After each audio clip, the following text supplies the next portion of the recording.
పరిస్థితికి వచ్చారు. ఒకటి కాదు అధ్యక్ష, 336 కేసులు వేశారు. నా జీవితంలో ఎప్పుడూ నేను చూడలేదు, ఇలాంటి లిటిగెంట్ పార్టీని నేను చూడలేదు. ఈ పార్టీనే లిటిగెంట్, వాళ్ళు మొత్తం లిటిగెంట్స్ తయారు చేస్తున్నారు. వీళ్ళు అవినీతితో డబ్బులు సంపాదిస్తున్నారు. ఆ డబ్బుల్లో ఇక్కడ ప్రజల్లో ఏం చేయలేరు కాబట్టి కోర్టుకు వెళ్ళి ఏదో ఒక విధంగా అడ్డంకులు సృష్టించాలని ప్రయత్నం చేస్తున్నారు. 139 వేస్తే ఇవన్నింటిపైన పరిష్కారం చేసి 148 రోజుల్లో ప్రాసెస్ పూర్తి చేశారంటే నేను శభాష్ డిపార్ట్మెంట్ మనస్ఫూర్తిగా అభినందిస్తున్నానని చెప్పి కూడా నేను మీకు తెలియజేస్తున్నాను. ఎందుకంటే అధ్యక్ష, పని చేసే వాళ్ళని ప్రోత్సహించాలి, తప్పు చేస్తే యాక్షన్ తీసుకుంటాం. డిపార్ట్మెంట్ వీళ్ళు ఆరోపణలు చేస్తే ఆరోపణకి వాస్తవాల్ని, ట్రూత్ని విత్ సర్టిఫికెట్స్ సహా, విత్ వెరిఫికేషన్ సహా సాక్ష్యాధారాలు చెప్తే ఇంకా మాట్లాడే పరిస్థితికి ఉన్నారు. కడాన దిశ మీరు చూస్తే ఈ రోజు నేను ఎంత ఆనందపడుతున్నానంటే, ఈ రోజు రావాలని వెయిట్ చేశాను. మొట్టమొదటిసారిగా ఉద్యోగాలు వచ్చిన టీచర్లు మా ఆత్మ గౌరవాన్ని దెబ్బతీస్తున్నారు. కబద్దార్, మేము కూడా రోడ్డు మీదకి వచ్చి మమ్మల్ని మేము కాపాడుకుంటామని పెద్ద ఎత్తున ముందుకొచ్చారు. కర్నూలులో కొండారెడ్డి బురుజు, నిన్నే అంబేద్కర్ సాక్షిగా కొన్ని వేల మంది వచ్చారు. రోడ్డు మీదకి వచ్చి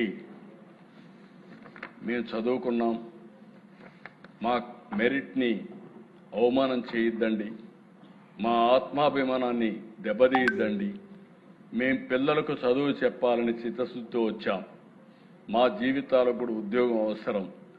అదే సమయంలో మేము పిల్లలకు చదువు చెప్పగలుగుతాం, మమ్మల్ని అవమానిస్తే, మా ప్రతిభని కించపరిస్తే రోడ్డు మీదకి వచ్చి జవాబు చెప్పే శక్తి కూడా మాకుందని మొట్టమొదటిసారిగా ఈరోజు టీచర్లు రోడ్డు మీదకి వచ్చారు. నేను అభినందిస్తున్నాను.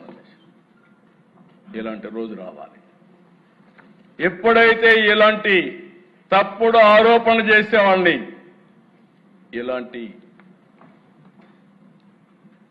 ప్రతిభ ఉండేవాళ్ళందరూ చెప్పగలిగితే అది కరెక్ట్ అయినటువంటి ఫిట్టింగ్ రిప్లై అధ్యక్ష. వీళ్లే కాదు అధ్యక్ష, ఉద్యోగాలు రాని వాళ్ళు కూడా ఒక్కరు వెళ్తా రాలేదు. ఒరిస్సాలో ఎవరో లేబర్ని తీసుకొస్తే వాళ్ళని తీసుకొచ్చి డైలీ కూలి పెట్టి వాళ్ళతో డెమాన్స్ట్రేషన్ చేసే పరిస్థితి. ఏంటి మీ కర్మ, ఏంటి మీ పార్టీ? నాకు చాలా ఉన్నాయి ఇలాంటి చెప్పాలంటే. ఎవరు వీళ్ళు? 80 ఏళ్ళు 90 ఏళ్ళు కూర్చుంటున్నారు. కొత్త జంజీ జే జగన్ జంజీ గంజాయి బ్యాచి. నాకు ఆశ్చర్యం వేస్తా ఉంది దిశ. ఒకసారి కోపం వస్తుంది, ఆవేశం వస్తుంది, సభ్యత అడ్డం వస్తా ఉంది. నేను ఒకటే చెప్తున్నా, ఎన్డీఏ విశ్వసనీయతను దెబ్బతీయాలంటే కబద్దార్ మీ తరం కాదు, మీ వల్ల కాదని మరొకసారి హెచ్చరిస్తున్నాను. Every candidate selection is explainable, traceable and also audible and accountable. మేము దాచిపెట్టేది ఏమీ లేదు. Answer key public, merit list public, selection list public. మేము పబ్లిక్ రెస్పాన్సిబుల్. కుట్రలు చేసేవారికి కాదు, కుట్రలు చేసేవారు కబద్దార్, జాగ్రత్తగా ఉండండి. ఈరోజు రోడ్డు మీదకి వచ్చారు. ఇదే కుట్రలు మీరు చేస్తే రోడ్డు మీద కూడా రారు. ధైర్యం ఉంటే అసెంబ్లీకి రండి. ఇది పవిత్రమైన వేదిక. నేను సవాలు విసురుతున్నా. మీరు ఇక్కడ అసెంబ్లీలో వచ్చి కూర్చుంటే మీరు అడిగేదానికి మేము సమాధానం చెప్తే, నీ దగ్గర ఏదైనా అడిషనల్ పేపర్ ఉంటే ఆ సాక్ష్యాలు చూపించి ఒక పవిత్రమైన వేదికతో ప్రజా సమస్యలనే కాకుండా జవాబుదారీతనం తీసుకొచ్చే వేదిక ఈ అసెంబ్లీ. ఇక్కడికి వస్తే అడ్డంగా దొరికిపోతారు. వీళ్ళకి ఏం ఉండవు. అందుకే రోడ్డు మీద కూర్చొని నేను ఎందుకు చెప్పాను అదే హిట్ అండ్ రన్. ఇక్కడ పార్టీని హిట్ అండ్ రన్. నేను తీవ్రవాదులు చూసా, 60 ఏళ్లుగా ఆ పార్టీ అయిపోయింది. వీళ్ళు అదే మరి చేసే పరిస్థితికి వచ్చారు. నేను ఒకటే చెప్తున్నా పిల్లలకి, వీళ్ళందరికీ, మీ ప్రిపరేషన్, మీ మెరిట్, మీ జాబ్, ఇది పూర్తిగా మీ కష్టం పైన వచ్చిన ఉద్యోగం. ధైర్యంగా ఉండండి. ఏ కుట్రలు పని చేయవు.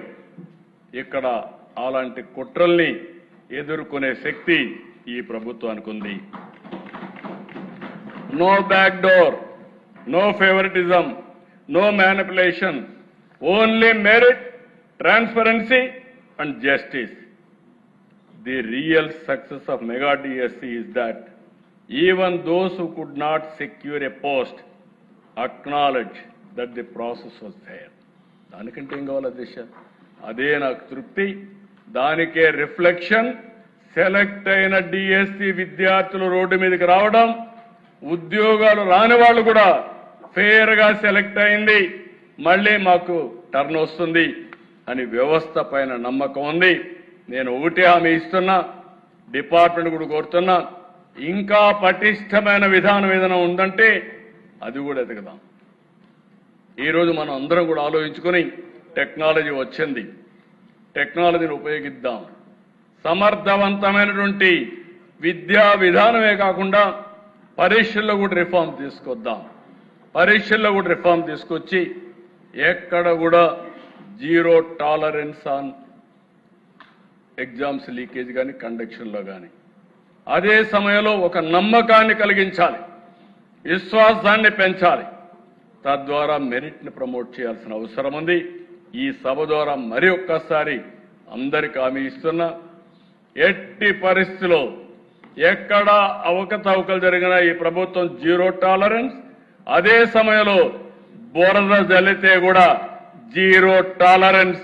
That is our commitment.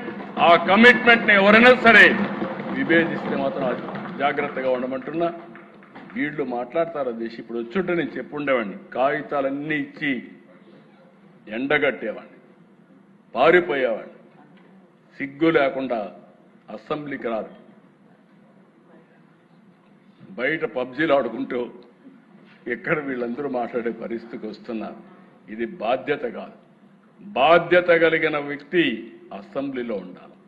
బాధ్యత కలిగిన వ్యక్తులు అసెంబ్లీకి వచ్చి మీరు డిమాండ్ చేస్తే డెఫినెట్గా మీరు చెప్పేది వాస్తవం అయితే మేము కరెక్ట్ చేసుకుంటాం. మీరు చెప్పేది వాస్తవం కాకపోతే మీరు మీ ద్వారా ప్రజలకు మీరు చెప్పేది అబద్ధమని నిలదీస్తాం. రెంట్కి లేకుండా బయట చేస్తాం, కౌన్సిల్ జరగనీయం, మేము ఇదే చేస్తామంటే ఏమీ సాధ్యం కాదు. అల్టిమేట్ గా ప్రజల్లో మీరు చులకన అవుతారు. చులకన కావడం కాదు, ప్రజల్ని మెచ్చి కొట్టే పరిస్థితి కూడా వస్తుంది. ఇది మంచిది కాదు ప్రజాస్వామ్యానికి.